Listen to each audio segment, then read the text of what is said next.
ना लो।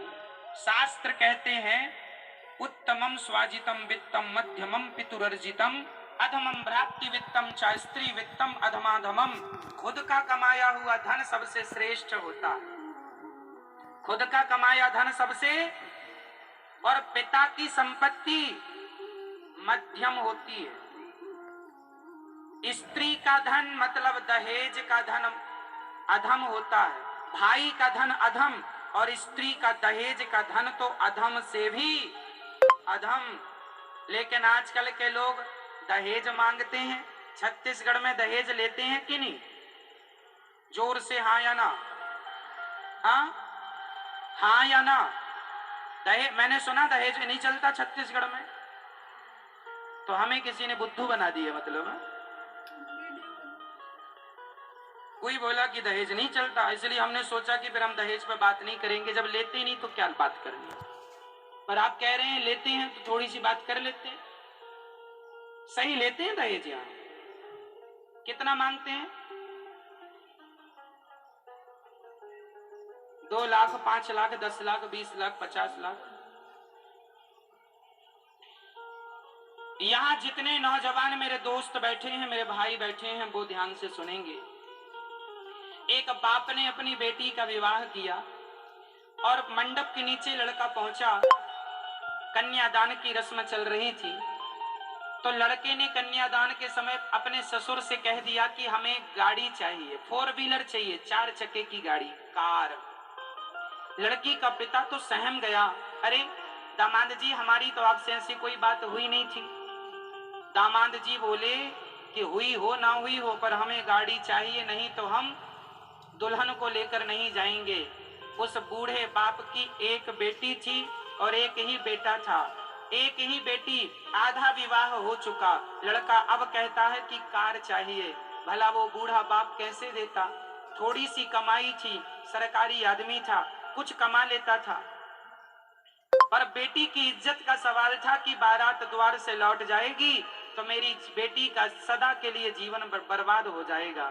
तो एक बूढ़े बाप ने क्या किया, उसने रातों रात अपने घर को गिरवी रख दिया और सवेरे गाड़ी उठाई और गाड़ी, नई गाड़ी 10 लाख की, उसने अपने दामाद को दी।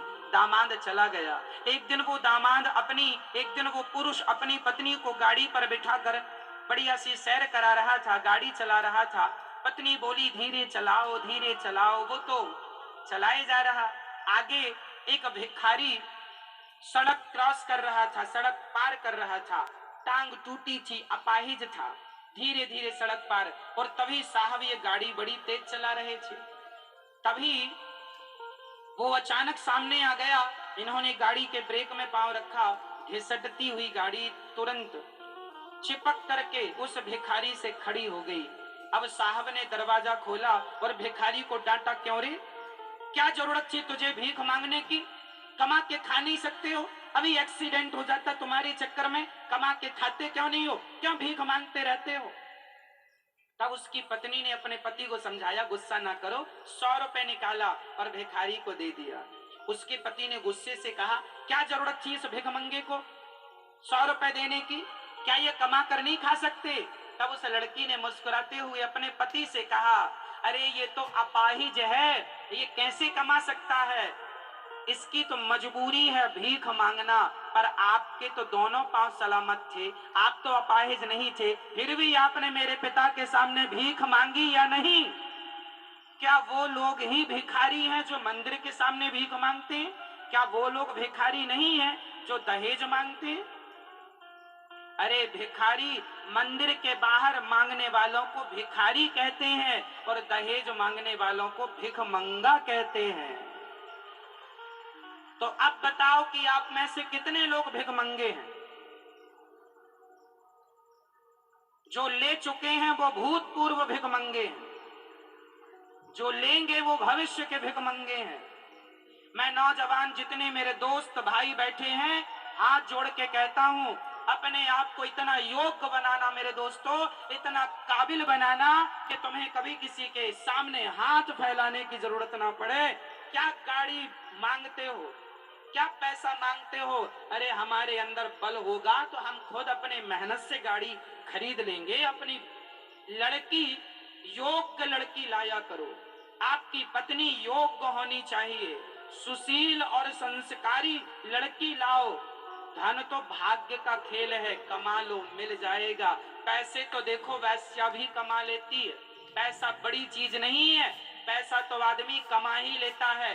जरा मेहनत तो करो, पैसा पीछे पीछे चलेगा। मेहनत ना करने वाले लोग परेशान हैं, महाराज जी पैसा नहीं है, पैसा नहीं है। अरे मेहनत करो तो सही, कर्म करने वाले के संग माता लक्ष्मी सदा रहती हैं। तुम कर्म करोगे तो धनवान बनोगे, करोगे नहीं तो फिर रोते रहो।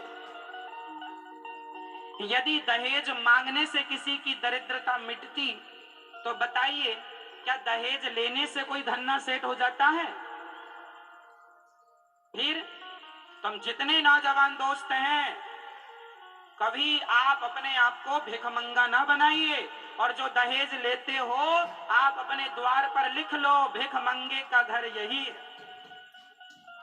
ये भिखमंगे का घर। यदि आज के बाद यदि आपने दहेज मांगा तो मैं आपके सपने में आके कहूंगा कि भिखमंगे हो। दहेज नहीं लेना हमारे देश की सबसे बड़ी